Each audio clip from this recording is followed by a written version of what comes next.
Prisma. Fine, we'll make another video. We'll do it, Sweet Pea. It's all right. What's up, squirrel? Okay, we'll do it. It's fine. Cats have been insisting we make another book video, even though I tell them this channel is totally pointless. They should give up on their dreams. Still, try as I might, I cannot get them to embrace nihilism. Well, look at this coffee table. These books are books I've acquired over the last, 3 weeks, month. If this channel is truly an attempt at documenting an entire collection, I have to note the new stuff when it comes in, you know. This channel really is like a conceptual artwork on one level. That's how I want to think of it. I mean, everyone loved it when Robbie Gray described every tree in a banana forest in Jealousy and went on with a passage on brushing hair for so long. I just opened this Robbie Gray book and it's got a flyer from my daughters. They were looking for rock singer-songwriter seeks band, call to audition. Oh, now she's in Germany. Anodyne is such a natural front person. This is her with her band Sedation. They were amazing. All the parents were filming when they played, not just the parents of the kids in this band. Everybody was like, this band's amazing. Great originals, and they covered a Hole song that I was like, this is like saying Hole in the 90s. This is great. Just really great. Unfakeable punk energy. Preferably ages 17 to 25. Okay, that's weird. How important was this that I marked this at some point? Robbie Gray is so good. Oh man, this book blew my mind. The brush descends the length of the loose hair with a faint noise, something between the sound of a breath and a crackle.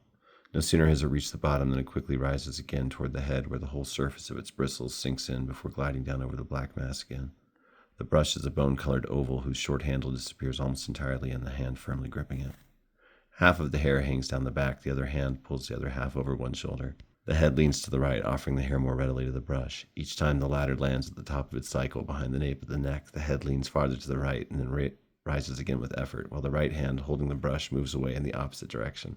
The left hand, which loosely confines the hair between the wrist, the palm, and the fingers, releases it for a second and then closes on it again, gathering the strands together with a firm, mechanical gesture while the brush continues its course to the extreme tips of the hair.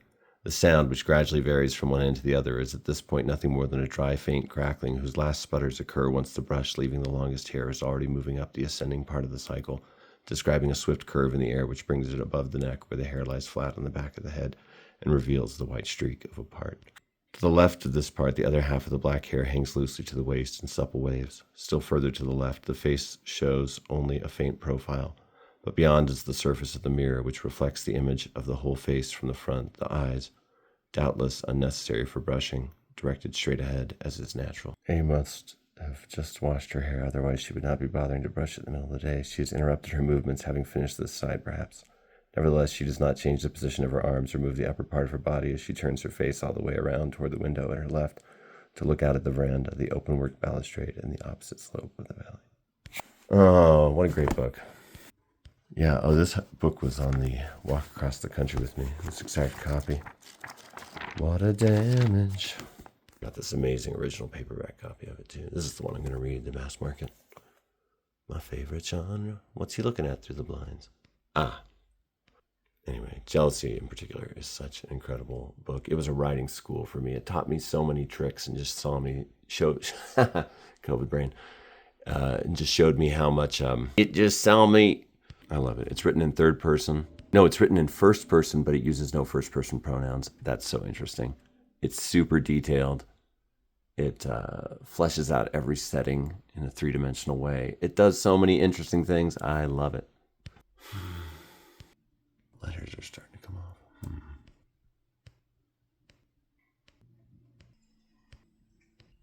Right, this is going to be insane. Let's try to move through these quickly. These are all divided into categories for sections, you know? Maybe a video to do sometime would be sections of books I don't have. Like one commenter on this channel said, like, I have a war section. I don't have a war section. I don't really have a zine section. I have a booklet section. I have a math section. Some people have stuff like that. Science section. Come on, guys, light it up in the comments. Let's talk about it. Oh, cool. Otter, stay away. All right, let's start with the genre section. This is like religious fiction or popular fiction. a novelization of the story of Bernadette. This was later turned into an Academy Award-winning movie. And I know about Bernadette's story because for the longest time, I and my kids lived near, and my kids still live near, a shrine to Saint Bernadette here in Albuquerque, and it has her holy sleeping sock and pieces of her coffin and sawdust from her coffin. The holy sleeping sock is the best part. It's this little white sock. There's great stained glass there. And there's this mural in the stained glass that's like, I never promised you happiness in this life. And then in another part it says, only in the next. But I always just photograph the top part because it's kind of funny and darkly ironic. Looks like a cool old edition, and it just barely fits in my genre section. You can live right there. It's a little tight, but poor Judge Judy, I'll allow it. Sweepy.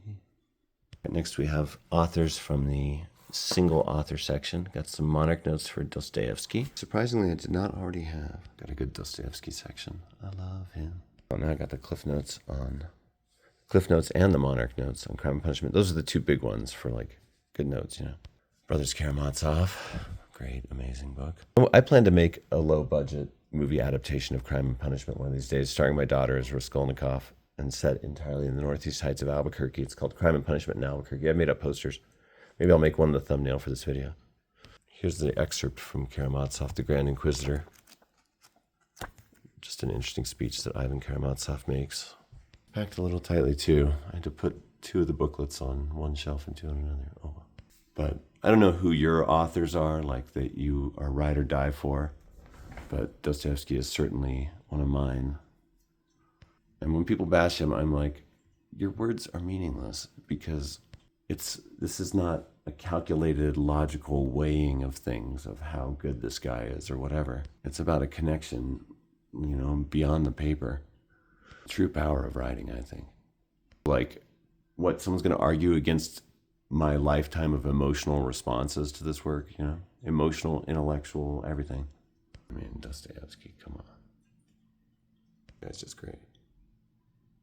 Also in the single author stack, I had a James Agee book, and then I realized it was so badly water damaged when I started looking at the book on Shakespeare. At first, my hackles bristled when I saw this because I thought it might be anti-Stratfordian and about Shakespeare wasn't Shakespeare, blah, blah, blah. A new enough book to have a QR code. I never have anything like that.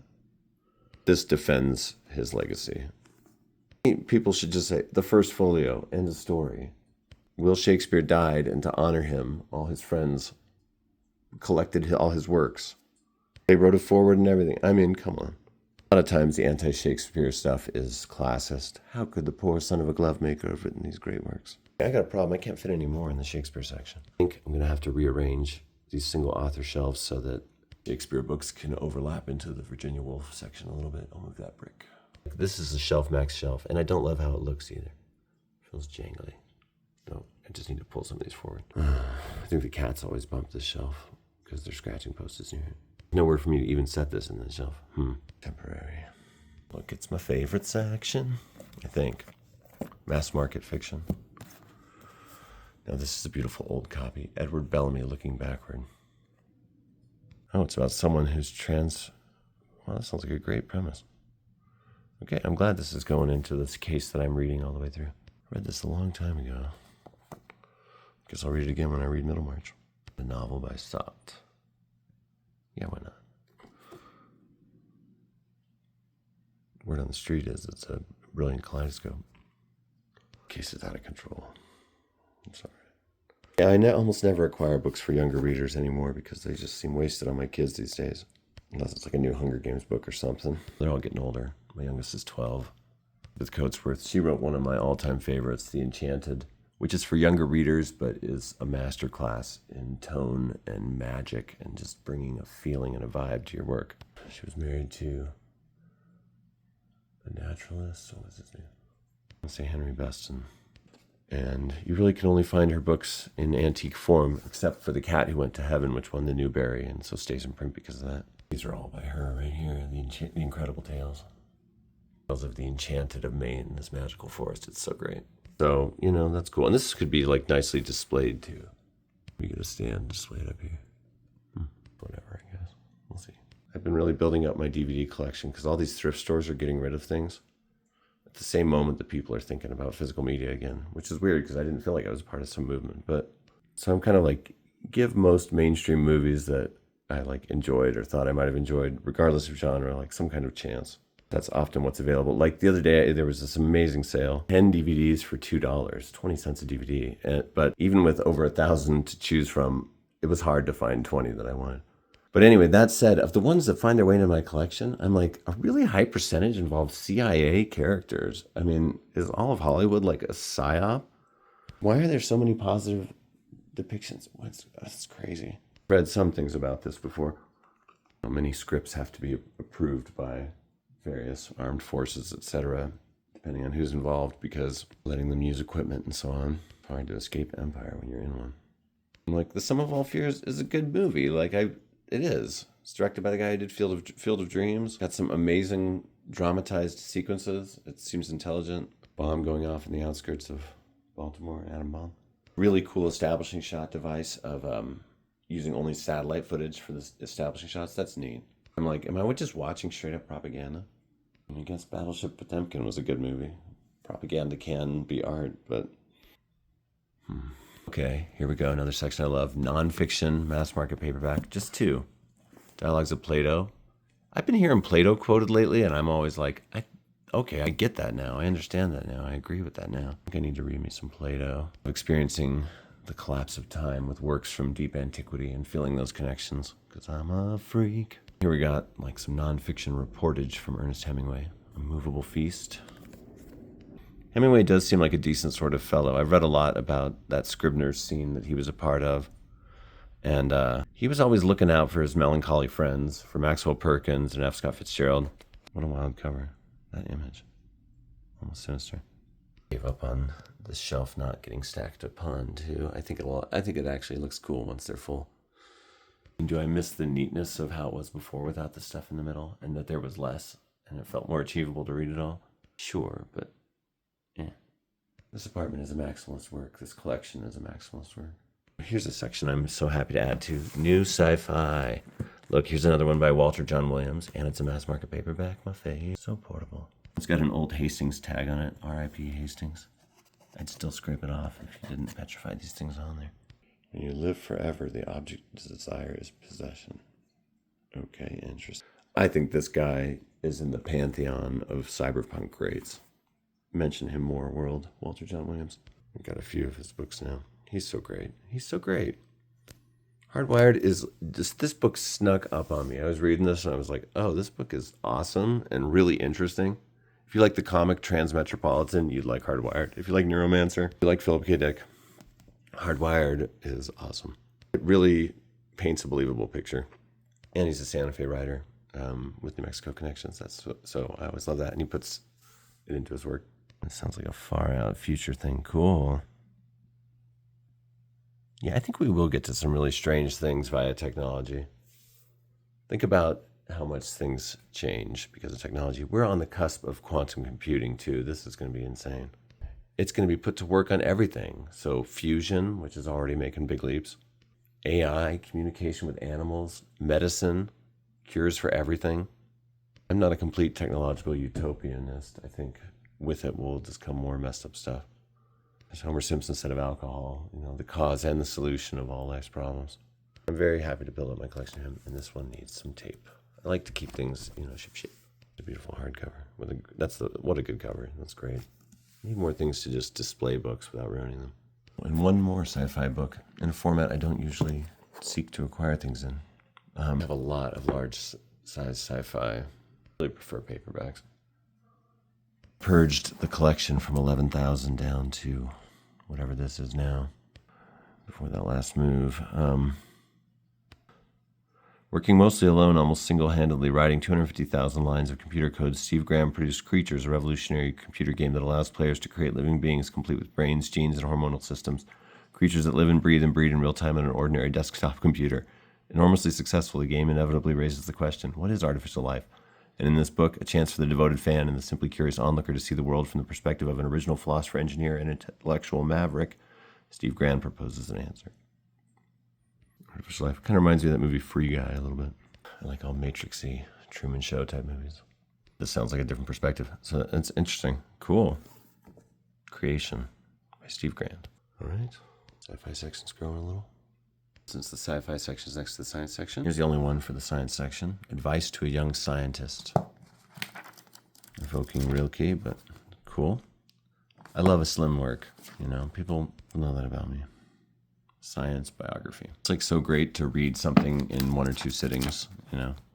If you can sit beneath a tree or on a boulder while you're doing that, even better. Don't forget to make time in your life to be a literary freak, you know. Just read wherever. You're kind of an alien if you read in public anymore these days. I used to run into readers all the time earlier in my life. Working at that summer camp last summer, people read there. That was cool. But like I remember reading in between things at my kids' soccer games when they were growing up. And one time a parent was like, after many months of seeing me there, I've always meant to ask you what it is that you're reading.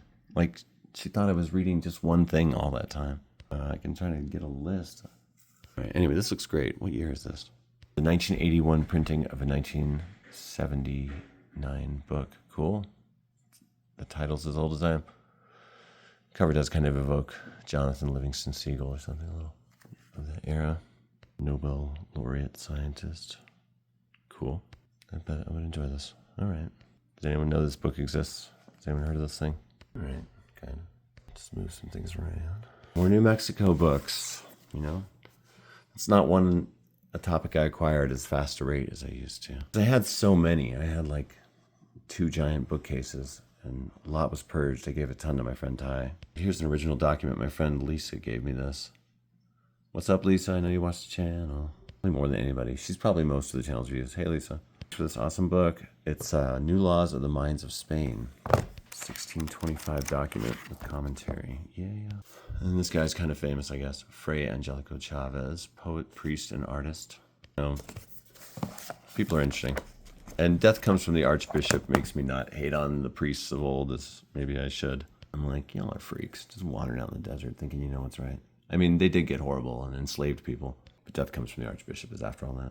After the Pueblo Revolt. What's this guy's deal? New Mexico's first native Franciscan priest.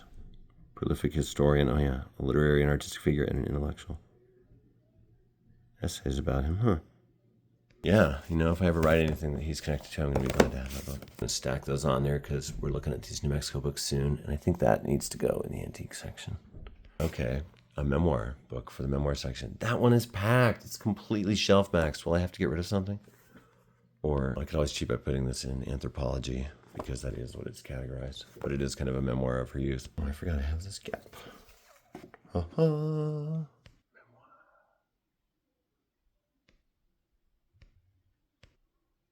Poetry section. I saw this anthology and I knew I had to have it. It's a little textbooky and I try to avoid stuff that feels like that in my collection, but it's not marked up. And I love the Norton Anthology of Postmodern American Poetry, so this will give me a good big picture maybe. Got a little, we could make room in the poetry section. Somehow it's just that top shelf. All right. 3 more sections here. Maybe I should make this a 2-part video. Got fiction, criticism, and nonfiction. What do you think, Prisma? That's all for now. I'm tired. I'm gonna go lie down, face down in a puddle. Why? Sometimes you gotta do that.